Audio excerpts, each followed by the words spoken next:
Thank you for joining us for the Arts and Democracy podcast, a global conversation with Olga Levina. For the free world to protect democracy, we have to explore and understand what democracy is, why it is so important to protect, and how democracies rise and fall throughout the history of humanity, what its promise is, and what role do the arts play in a democratic society.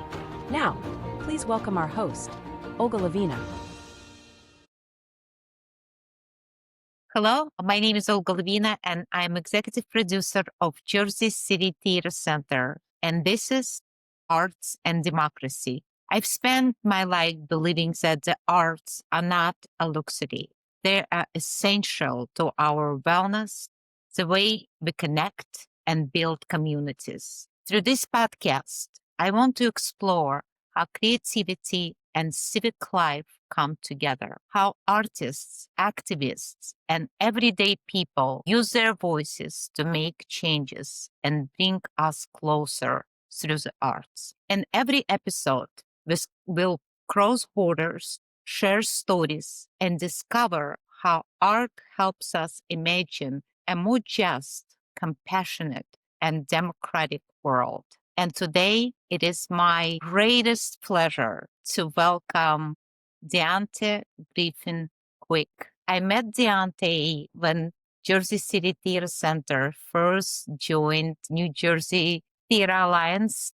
And what I've noticed immediately about Deonté, not only special way he communicates to people and the way he welcomed me into the membership, but also how very skilled he is with administration. And I learned a lot about being organized from Deonté as well. If I sent him an email, it would be almost immediate response. So Deonté, please welcome. I would love for you to tell a couple of words. How did you start in our industry in arts? Sure. Well, thank you, Olga, for having me. And I feel like this is like a full circle moment in that, we connected through the Theater Alliance and then in other capacities and now my latest role as well. So just really excited to be in conversation with you. I think this gives folks a good glimpse of the types of conversations that we have too, and really excited to dive in a little bit. So like most folks, I started as an artist. I'm an actor at my core. That's my heart. And like many of us transition in navigating through the arts and cultural world, really just thinking about where to have the most impact, where I can be most influential. As much as I enjoy performing and I am an artist, I also knew that I am a strategic thinker and really wanted to be in opportunities and spaces of influence to create change as well. That led me down the path of arts administration, not really even knowing what arts administration was, but just knowing that I wanted to be in the rooms where decisions were being made. So I think that led me down the path of, exploring marketing and communications, and then a lot of program development and management. I've done a little bit of producing in my time, both independently and working with other organizations, but really wanting to live in the space of strategy development, really thinking about how to help this industry and our field really think strategically about change and about changing systems to support artists, to support the people working in our field, to support the people within our audiences and within our communities too. So, down this wild path of being an artist to an arts administrator to an executive leader, it's been a ride. Deonté, I had a privilege to be at one of the fundraisers last year with Caroline Dorfman and Anita Thomas with Caroline Dorfman Company. And I really would like for audience to know how arts education was your first step into our world of arts, right? Yeah. In public schools, from what I understand, from what I understood from. So can you tell us a little bit more, because it is important, right? When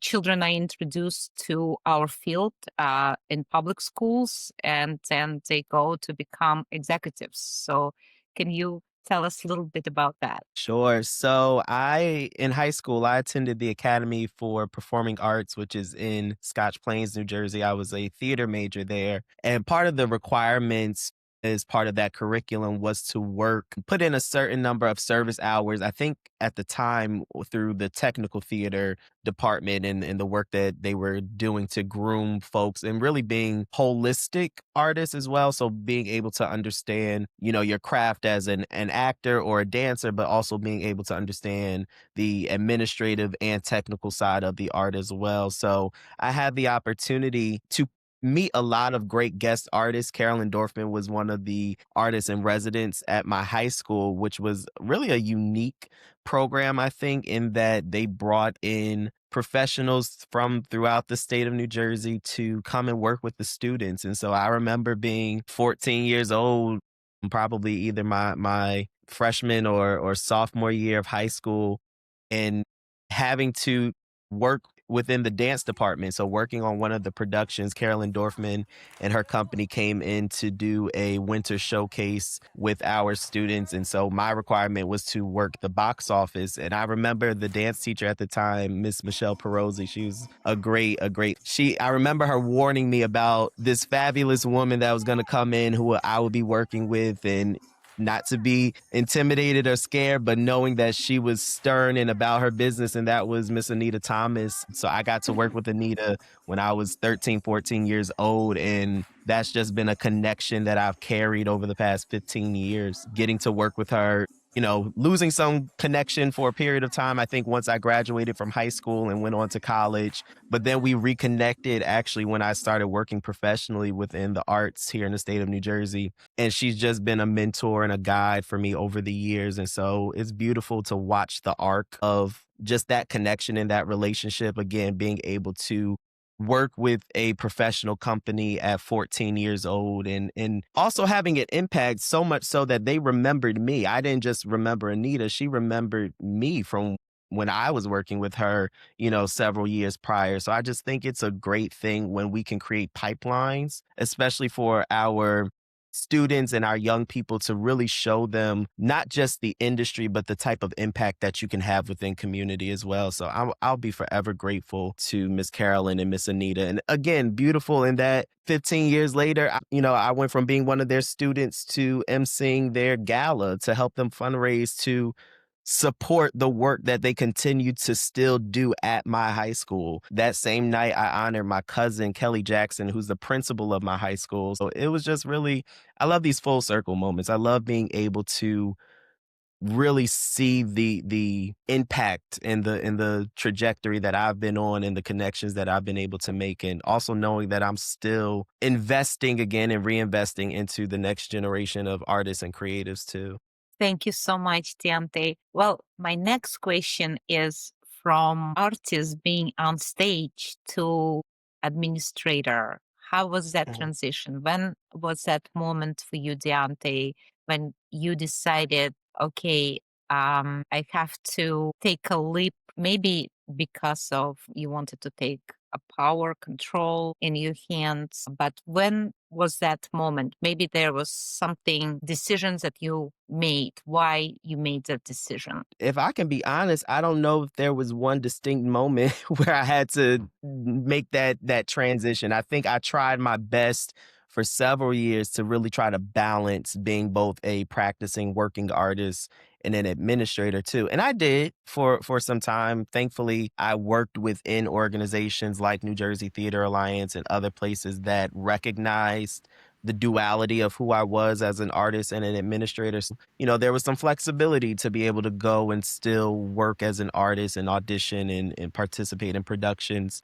And then I think as I matriculated in my career and as, I grew from being a part-time administrator to a full-time manager to a director to a managing director to an executive, there have been times obviously that the weight and the responsibility of your administrator role, doesn't allow for as much flexibility. So I probably within the last 3 years, I would say I haven't been performing as much, but not by decision not to. I think just the responsibility that had been placed on me through the work that I was doing administratively just naturally, forced me to be a little more focused and intentional around the administrative piece of the work. But I always tell people, like, if you can balance it, if you can find a way to work within organizations or spaces that recognize the duality, because I always tell people I'm a better administrator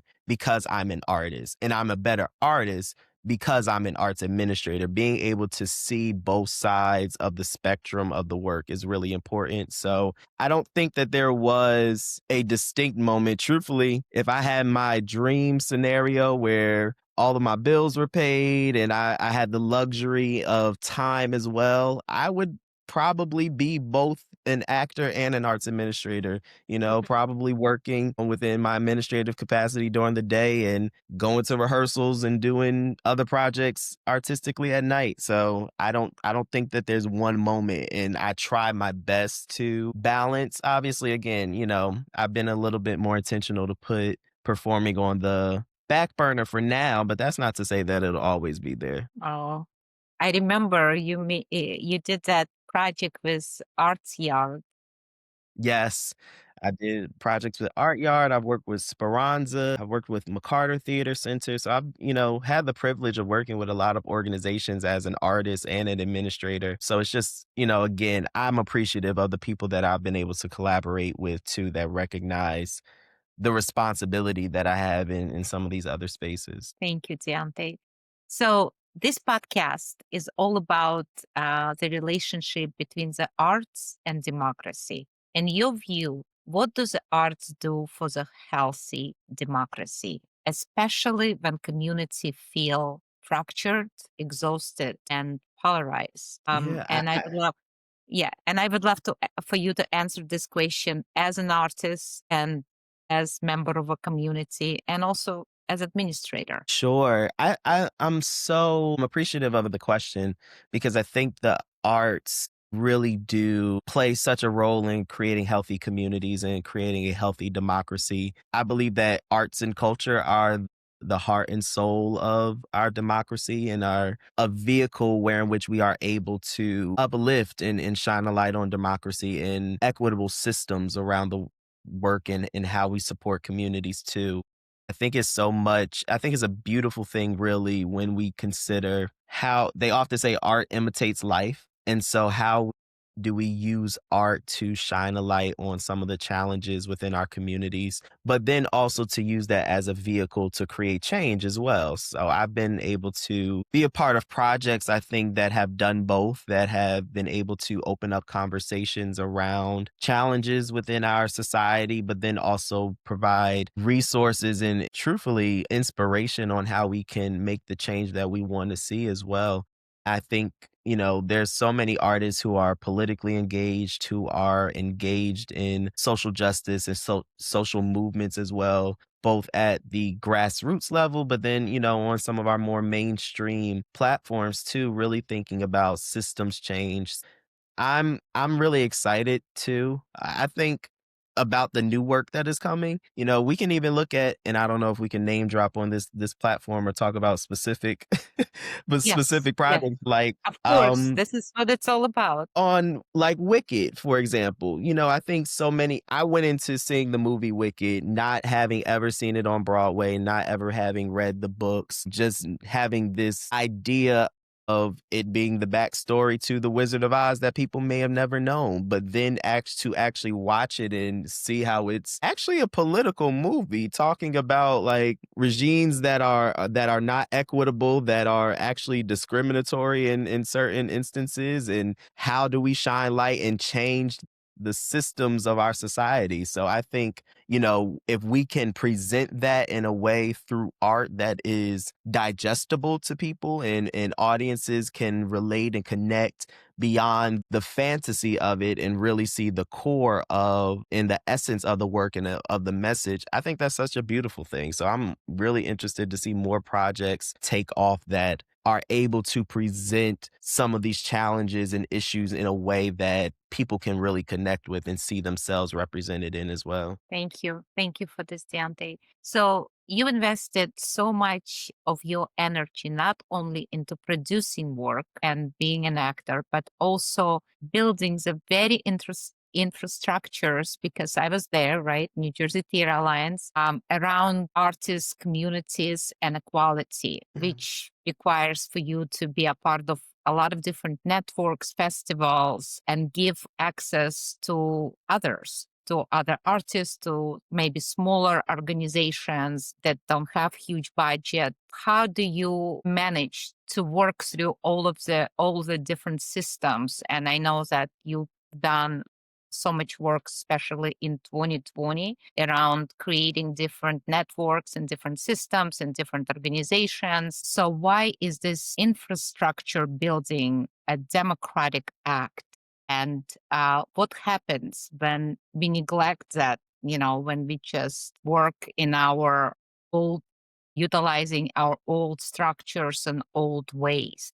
I'm so passionate about it because one, I love people. I believe that I genuinely love people. Love being in relationship, being in community. And so I know it's one of my superpowers to be able to connect people, to build networks, to just bring people into the room. I've found that so much of my work and the beautiful aspects of my work happen when I'm able to just bring people in the room. You know, oftentimes with an intention and a desire for some sort of change or outcome. But I know that even if I just get people in the room, something will take place. Some sort of change, some sort of idea, some conversation will come up that will carry with us when we leave the room as well. And I think I've been able to really create change and think about some of the systems and of changing and also thinking about how to support others because I'm have a willingness to tap into other networks and other groups of people. I think so often our um automatic way of being is to kind of work in silos and to be in within our own little bubbles, our own little smaller circles of people that are probably look like us, think like us, just like us in many ways. But one thing that I've had a willingness to do, and I think this has a lot to just do with the way that my mother raised me as well, is also thinking about being connected to other people and going outside of my comfort zone to build relationships with other people that don't look like me, that don't think like me. So I'm really interested in also creating those spaces where yes, we can create opportunities for people that look like us that we connect to so we have that sense of safety and comfort and home. But then what does it look like to open the doors to build bridges and relationships to connect with other communities too? I think if we look at any historical movement with even within this country and throughout history, a lot of that came with network building, that came with relationship building, that came with connecting to different communities and bringing them together for conversations. So I'm so always looking forward to opportunities to be in community with people to facilitate that too.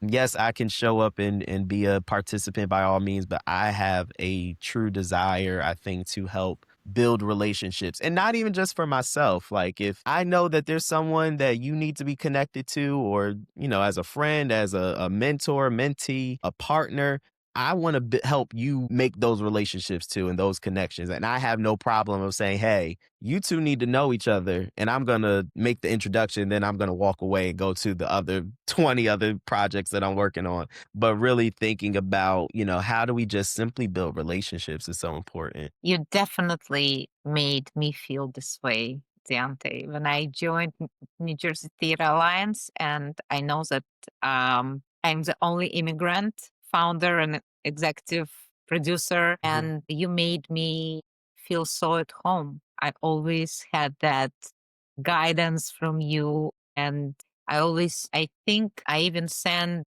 I never hesitated to ask you a question. You know how sometimes you don't want to feel certain way, like, oh my God, can I ask this question? But Mhm. you made me really, really, truly feel so welcomed. And I'm like, I don't know that. I can go to Deontay and ask you. I appreciate that. I so appreciate that. Yes, it was, thank you, Deonté. And that when you maybe feel a little bit lonely, when you don't know people, you always come up, you always hug, you always make, no matter what conference, make people so welcome. So thank you for that, Deonté. At the heart of who gets to participate in the arts, creators, leaders, audience, of course, is power, right?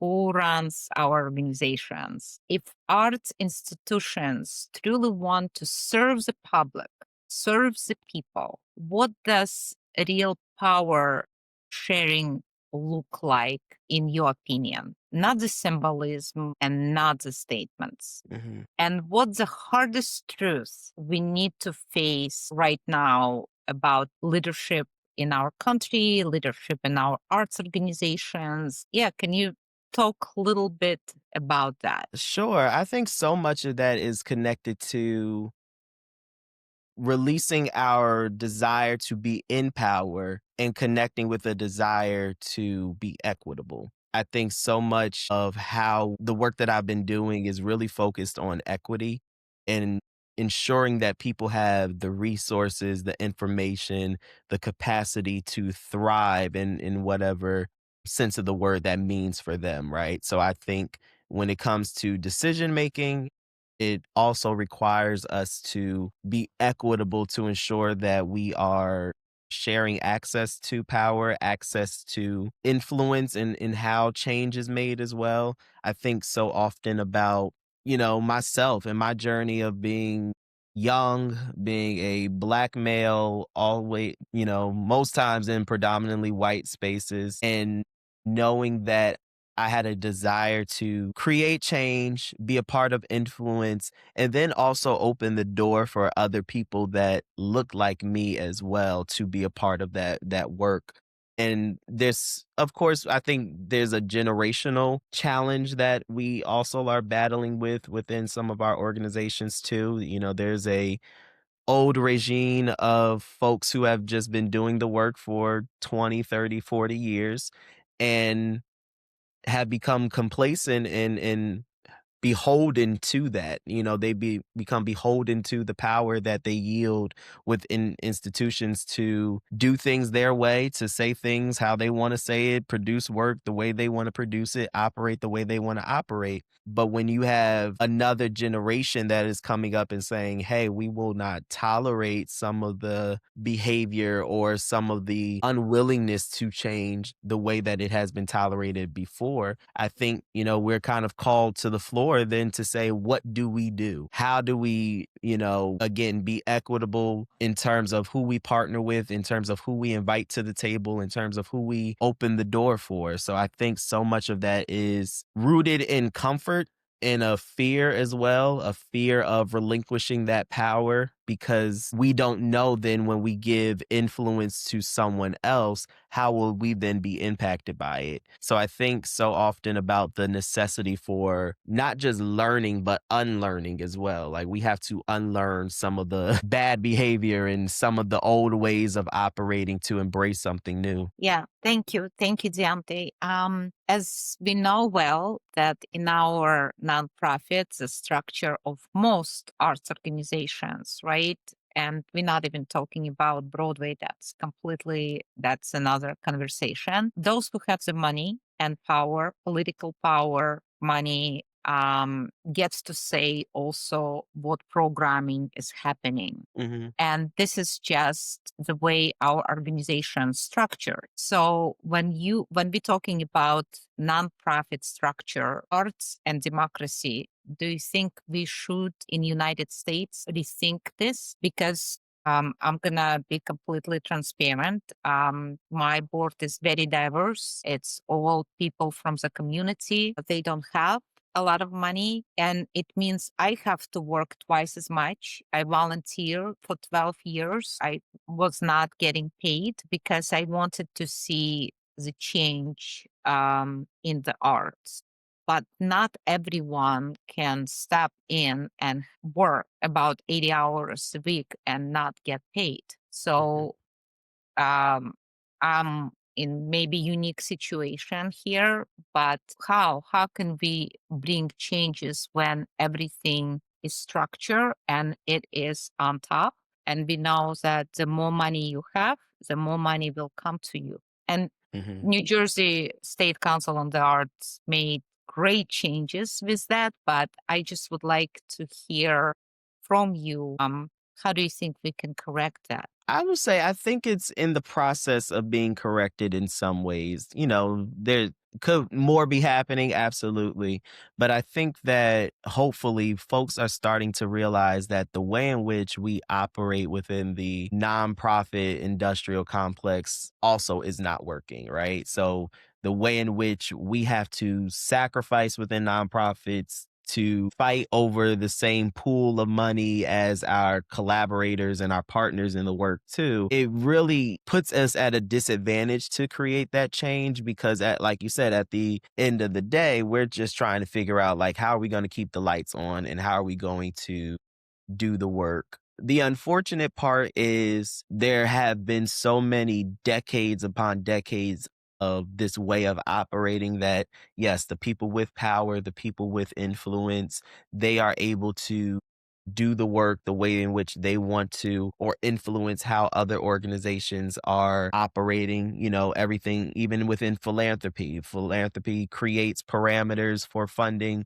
that then we as arts organizations try to fit within the box that someone else has created. I'm noticing though, I think in some spaces where the philanthropic sector is starting to see the movement to support vision and thinking about the new way of operating as well. Yes, we need access to unrestricted funds. Yes, we need access to operational resources, not just grants that are focused on programs and project specific, but really investing in the people. And I think that's, you know, a part of the advocacy work and the educational piece that we also have to continue to keep doing is letting people know the importance of supporting people. I think so often we have thought about funding through the lens of project-based funding and, you know, make it sure that the play or the staged reading or the program has the resources to function,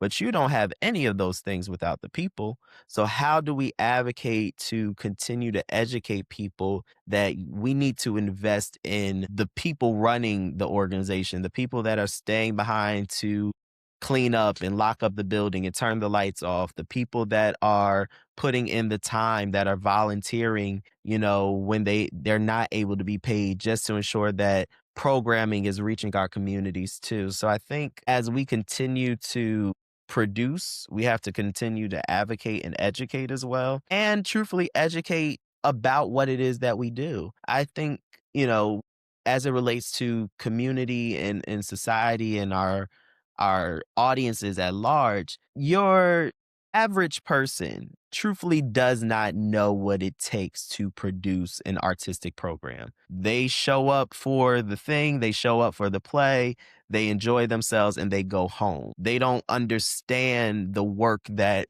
goes into preparation, the work that goes into fundraising, the work that goes into ideating about a new strategy or a new plan or a new program. So we also have to communicate the value and importance of the work that we do too, which I don't that is a whole other conversation that we could probably do another episode on.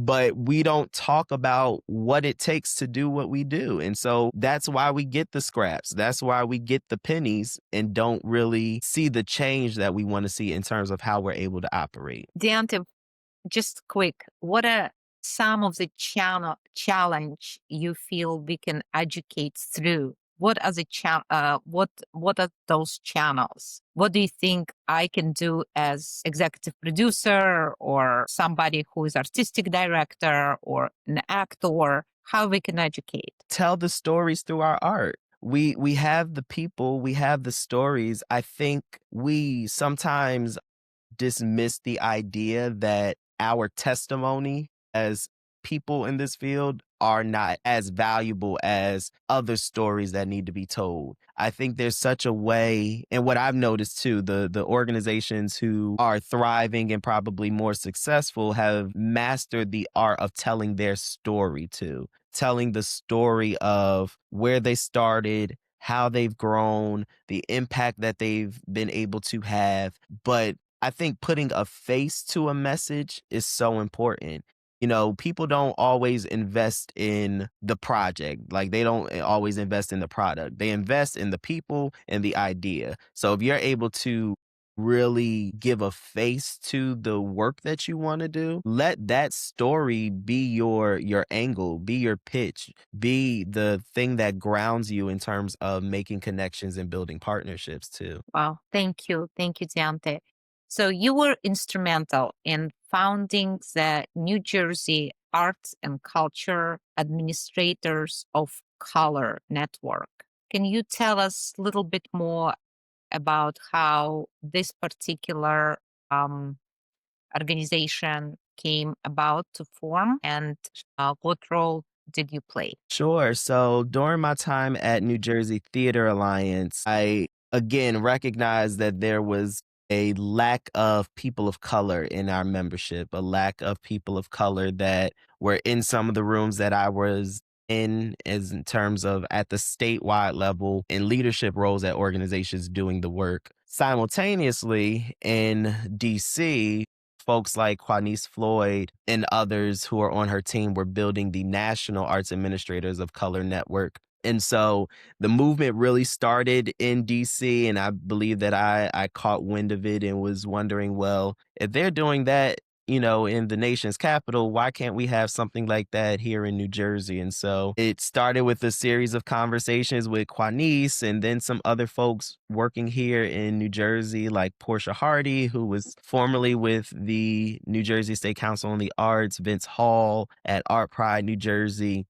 and some of those other organizational leaders, John McEwen, Adam Pearl, Allison Tratner, who are really open to and recognize the need to also support an initiative like this. So really knowing that we needed to create space for people of color. Again, this was 2019. So this was pre-pandemic, pre-George Floyd, pre the racial reckoning that we went through in 2020, but recognize that we need just a space for people of color to come together. And with that, then how do we create change and advocate for more inclusivity within the arts and cultural sector? So it started with just hosting some in-person gatherings. We did a reception in Newark. We did another one down in Camden. I think from our first launch between the two locations, we had about 150 people join us. And today the network serves about 300 people throughout the state of New Jersey. So I'm just,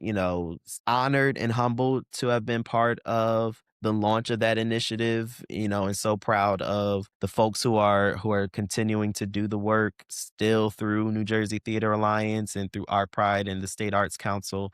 There's still so much to be done, but I'm proud of the work, the impact that we've been able to have to promote people of color in the field. There was a time where everyone was calling me and reaching out to me like, hey, we're hiring for a new role. Who's in the network that we can connect to? Can you share this with the network? And we've been able to see some of those placements of people being elevated within the field. I wish we tracked it a little bit better, honestly, so we can, again, tell the story of the impact that we've been able to have. But it's been a beautiful thing to watch. There's still hosting gatherings. There's still doing educational opportunities. More emerging folks are coming into the network now. And now there's a subset of the group specifically for executive leaders of color as well. So it's a beautiful network that I'm humbled and honored to have been a part of. So you feel like the biggest achievements are giving the opportunities and employing the members or some members, and when you're looking into the future, Deonté, how do you see network?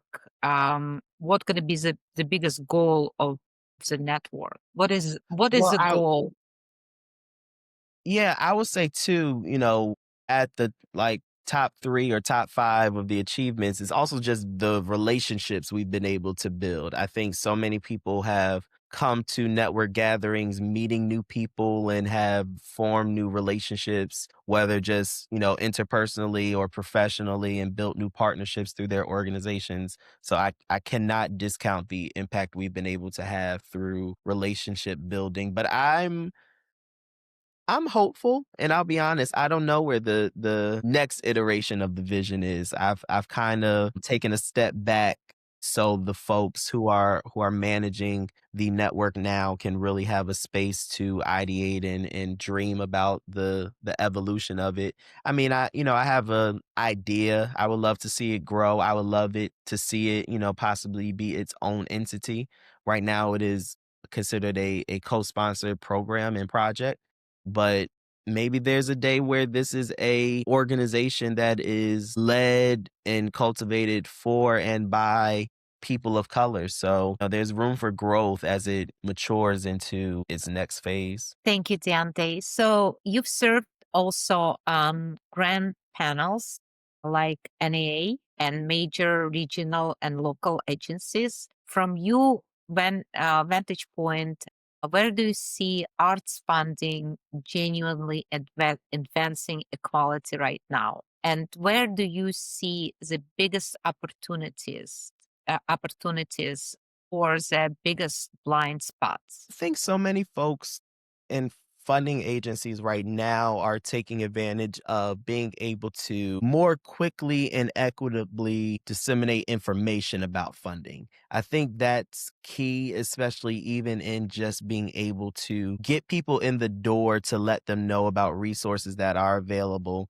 And also, I've noticed that, the NEA, other government agencies, other funders too, are creating more accessible application processes, understanding that especially, possibly a smaller grassroots arts organization may not have the capacity, the staff, and truthfully not sometimes not the knowledge of how to submit a grant. But what I'm noticing is that there's a lot of education happening both on the external facing side of educating people about these grant opportunities and how to apply for them, but then also changing the narrative around the grant panelists too. Again, I get to be the panelist that reviews some of these applications for funding and make recommendations. And I've noticed, and I always commend agencies who are able to educate their panelists on what to look for,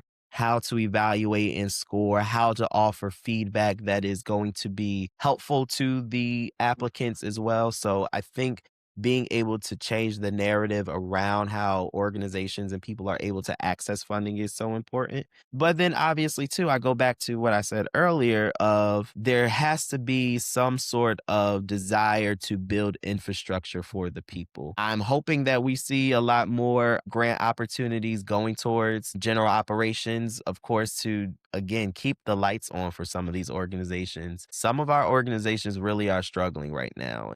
You know, Thankfully, there's still some support at the federal level for our organizations, but I hope that it continues to grow, and hopefully some more of the philanthropic sector will also recognize the need to invest more into our arts and cultural organizations too. And some of it we might be working together on, right? Absolutely. I'm so excited, Deonté, that you're also in Jersey City now.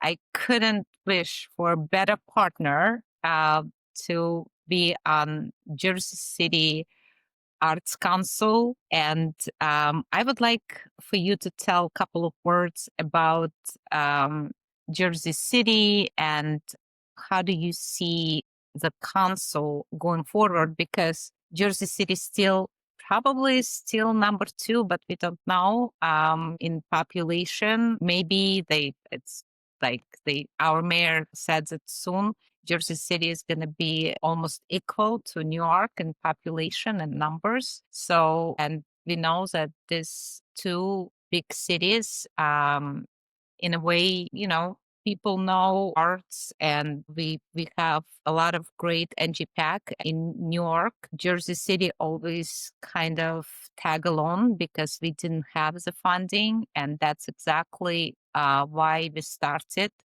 Jersey City Arts Council. So what is your goal with Arts Council in Jersey City, Deonté? So much. I think in particular, one, to again educate and amplify and let folks know outside of Jersey City how valuable the arts are in Jersey City. I think within Jersey City, we know we have great organizations like Jersey City Theater Center. We know that we have great artists who are doing the work, but I think we also have to educate folks outside of the city lines to let them know that Jersey City is a place for arts and culture, to let them know that they should be investing and supporting the arts in Jersey City because we're providing space and opportunities and resources for artists, because our organizations are making connections to the community, because we are invested in policy change to ensure that our communities can thrive and have the resources that they need.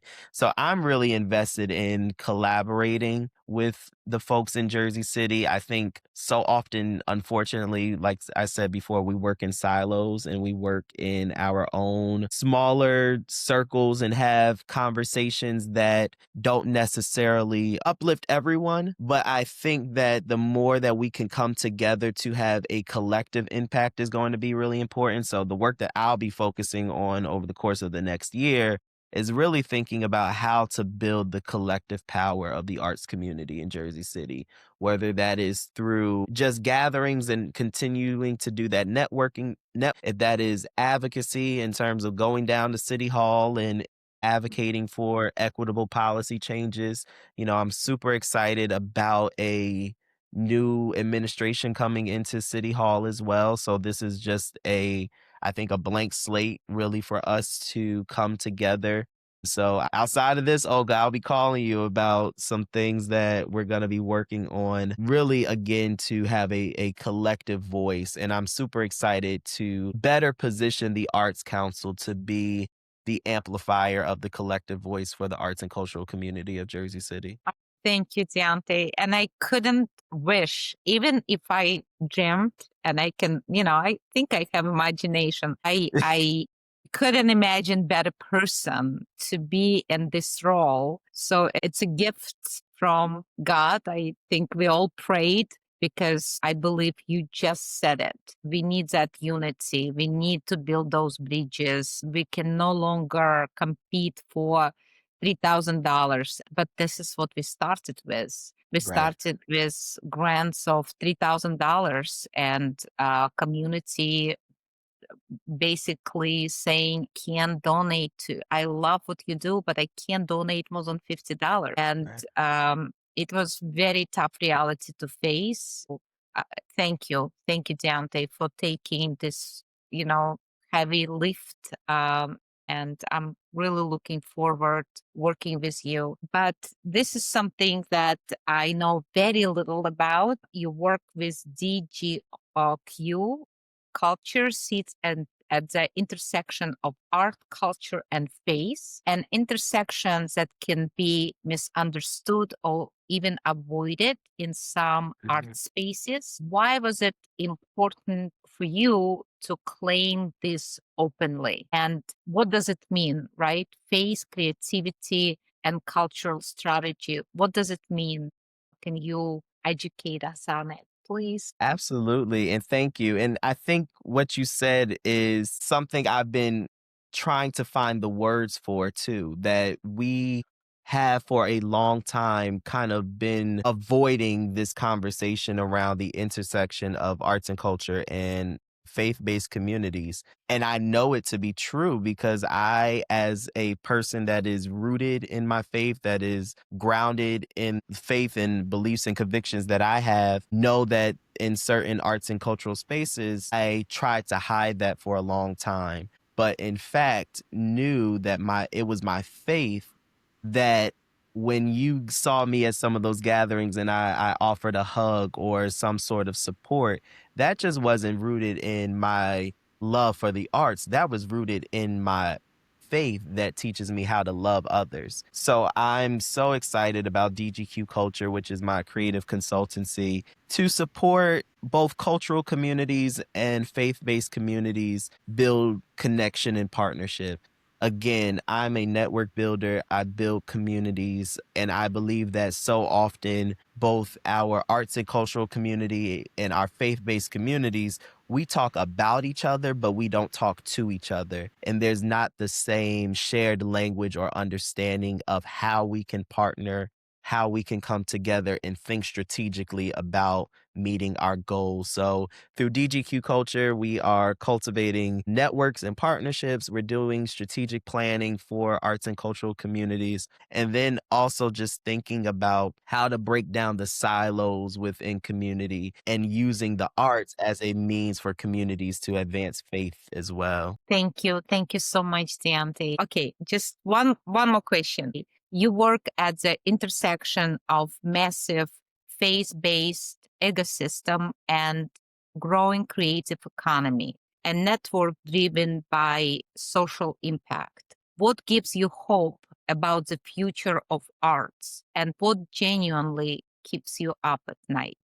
What gives me hope is the people. What keeps me up at night is the people. I'm so concerned with ensuring that our organizations, our communities, our agencies have the resources, information, and capacity to thrive. That it's what drives me to do this work, but it is also what concerns me. And I'll just share this. Earlier this year, when we saw this new administration come back into power, I was so weighted by not the fear of what would happen to me, because I knew because of my faith that I would be okay.